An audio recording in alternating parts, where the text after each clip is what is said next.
दोस्तों नमस्कार आदाब, मैं हूं नेहा सैयद और आप देख रहे हैं मीडिया पब्लिसिटी न्यूज़। नमस्कार दोस्तों, मैं हूं नेहा सैयद और आप देख रहे हैं मीडिया पब्लिसिटी न्यूज़। एक और जहां मुंबई पुलिस के एक से बढ़कर एक सच्चे और ईमानदार पुलिस अधिकारी की तारीफ की जाती है, वहीं दूसरी तरफ मुंबई के कुर्ला के भ्रष्ट अधिकारी ने मुंबई पुलिस के स्वाभिमान को ठेस पहुंचाकर उनकी प्रतिमा को मलिन करने की कोशिश की है। के कपड़े व्यापारी के बच्चों के साथ हफ्ते के लिए मारपीट कर उनके ऊपर झूठा मामला दर्ज कराने की शिकायत की गई है। आइए हम बात करते हैं पीड़ित के परिवार से। सर, सबसे पहले तो हमारे चैनल में आपका स्वागत है। सर, क्या हुआ था उस दिन? 8 तारीख को शाम को 9:30 के आसपास बच्चे लोग दोनों अकेले थे, कोई वर्कर नहीं था दुकान के अंदर। और 8 दिसंबर की बात बता रहा हूँ मैं। तो बच्चे दोनों अकेले थे, बड़ा नमाज पढ़ने गया था, छोटा बेटा था। तो उसको इंस्पेक्टर नागराले 3 स्टार API आगे पीछे से थाप मारता है, उसको झड़की देता है। उसके बाद भी वो दुकान में आता है और अंदर आने के बाद में बच्चों को मोबाइल नंबर देता है कि मेरे से तेरे बाप को बोल बात करनी है मोबाइल पे। अब ये सब इस तरह से मतलब मैं समझ नहीं पाया कि क्या है वजह हो सकती है, क्योंकि मेरी आज यहाँ 7-8 साल से दुकान है। कभी कोई पुलिस वाले ने ऐसा हरकत नहीं किया, ना ऐसा कुछ किया। लेकिन इन्होंने तो हद ही पार कर दी पूरी दुकान के अंदर आने के बाद में। बच्चों से हैरान ये पूरी मतलब इतना उसको टॉर्चिंग किया कि हद के बाहर। फिर एक कस्टमर ने बोला कि भाई वो थोड़ी कोई टपोरी मवाली है, धंधा कर रहा है, तो आप ऐसा पूरी सेटिंग लगा के गाड़ियाँ खड़ी कर दी आधा घंटा 1 घंटा उसके पीछे। तो ये कहाँ का इंसाफ है? कोई कॉल नहीं आया उनको कंट्रोल रूम से कि भाई चलो कोई कॉल आया हो या कोई तकलीफ हो। पूरा का पूरा स्टाफ दुकान के अंदर आ रहा है और वही धमकाने वाला हिसाब किताब कि बस हम यहाँ के दादा है, इस तरह से।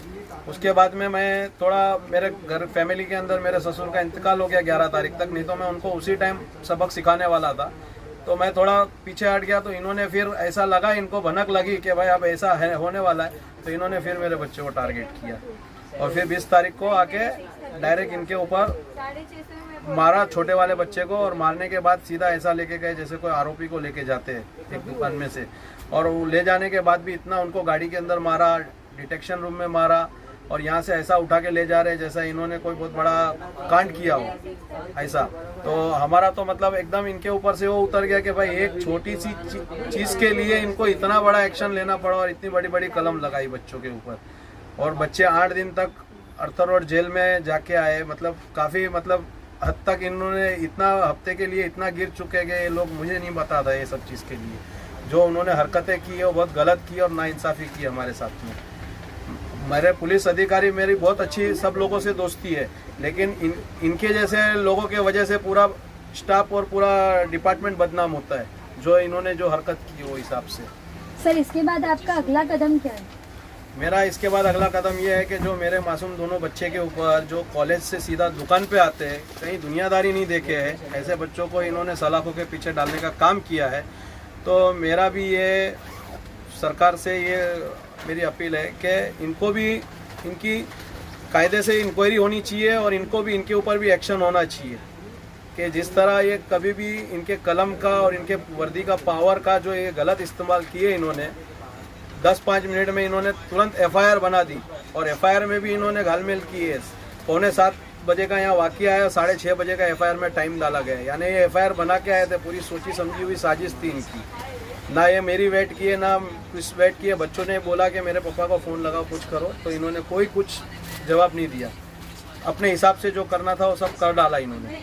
हमें पता चला है कि आपके पास घटना की CCTV फुटेज मौजूद है, उस बारे में आप बताएंगे जरा। मेरे पास 8 तारीख के भी घटना के CCTV फुटेज है और 20 तारीख के भी है। ये जिस तरह इन्होंने सारी हरकतें की है, जो पुलिस वाला जो उसमें एक कांस्टेबल है धुरव करके 20 तारीख को, वो गुंडे के जैसा 2 बटन खुले ओकते हुए भागते हुए आ रहा है और बच्चे को ऐसा उठा रहा है जैसा कोई बहुत बड़ा मेरा बच्चा कोई क्रिमिनल है वैसा लेके गया मेरी दुकान के ऊपर से। ऐसा आजू बाजू वालों ने ऐसा मैसेज दिया जैसा लगा कि इनके बच्चों ने कोई बहुत बड़ा कांड किया है। मेरी तो इज्जत गई, साथ में मेरे बच्चों पे केस भी लगा और बहुत मुझे हरेसमेंट भी हुआ ये चीज़ का। हम लोग 8 दिन तो सही ढंग से खाना नहीं खा पाए घर में।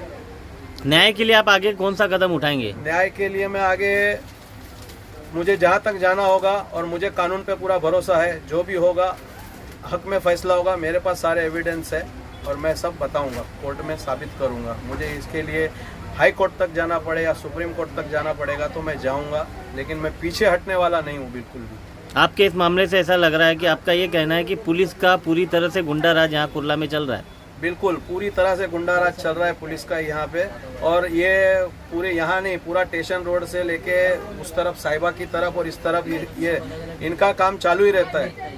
ये जिसको बंद कराना उसको बंद नहीं कराते हैं। धड़ल्ले से नशे मुक्ति के लिए इतने इतने बड़े मोर्चे चल रहे हैं, ये चल रहा है, इनके लिए एक्शन नहीं ले रहे। रात रात भर होटलें चालू रहती, इसके लिए एक्शन नहीं ले रहे। एक हम लीगल धंधा कर रहे हैं, हम टैक्सेबल है, हम टैक्स भरते हैं, GST भरते हैं, इनकम टैक्स भरते हैं, दुकान भाड़ी की लेके हर चीज़ कानून के दायरे में करते हैं। इसके बावजूद भी हमको ऐसा सताया गया है। बात करते हैं पीड़ित अरबाज आगवान से। तो सर क्या हुआ था उस दिन?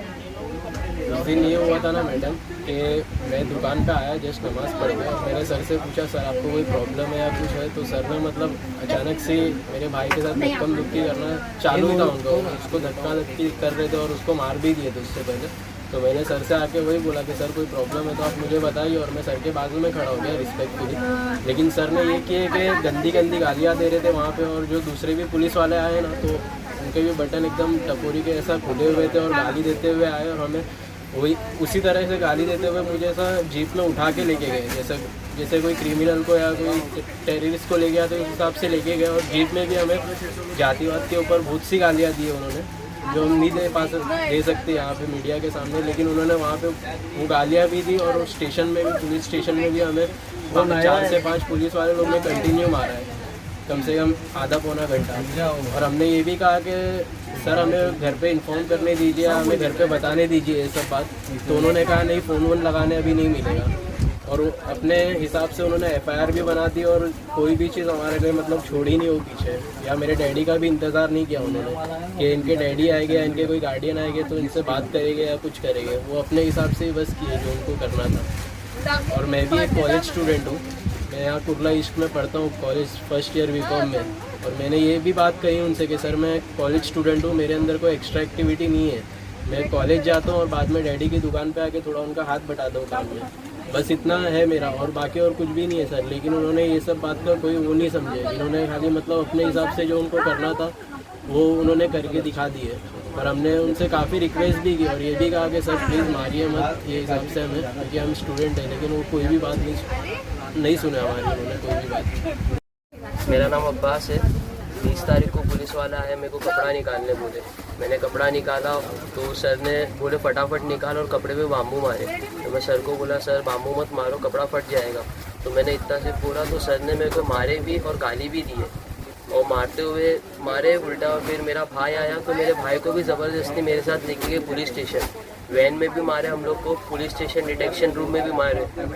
उसके बाद सीनियर के केबिन में लेके गए हम लोग को, तो सीनियर के सामने भी मारे। हम लोग इतना रिक्वेस्ट कर रहे हैं सर से कि हम लोग को एक बार फ़ोन लगाने दो घर पे, हमारे कुछ बताने दो, कुछ किसको कुछ मालूम नहीं। मैं और मेरा भाई थे सिर्फ शॉप पे, और वर्कर लोग थे, तो धक्का करने नहीं दी उन लोग ने, और मारे जा रहे, सीनियर सर के सामने भी मार रहे। उसके बाद हम लोग को स्टेशन हाउस में खड़ा रखे, जो भी आ रहे हैं नाम पूछ रहे हैं क्या किया तूने। मैं बोला सर मिसअंडरस्टैंडिंग हो गई पुलिस वाले के साथ, थोड़ा ऐसा ऐसा हो गया।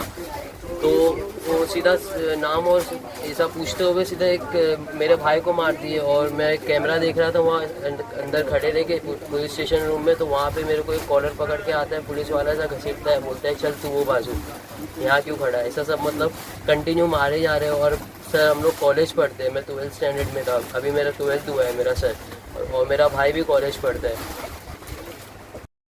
यह मामला मुंबई के कुर्ला इलाके स्थित न्यू मिल रोड के पास का है, जहां पर सना फैशन और किड्स वेयर नामक दुकान में घुसकर कुर्ला पुलिस के API नांगराल ने शिकायतकर्ता के साथ जबरन मारपीट कर उसे गाड़ी में बैठाकर कुर्ला पुलिस थाने ले गए। वहां जाकर वहां भी मारपीट की और दोनों के खिलाफ पुलिस के साथ मारपीट किए जाने का झूठा मामला दर्ज कर लिया। यह पूरी घटना CCTV में कैद हो गई है, जिसके बाद पीड़ित ने पुलिस के आला अधिकारियों से न्याय की गुहार लगाई है। पीड़ित के पिता का कहना है कि वे न्याय के लिए न्यायालय का दरवाजा खटखटाएंगे।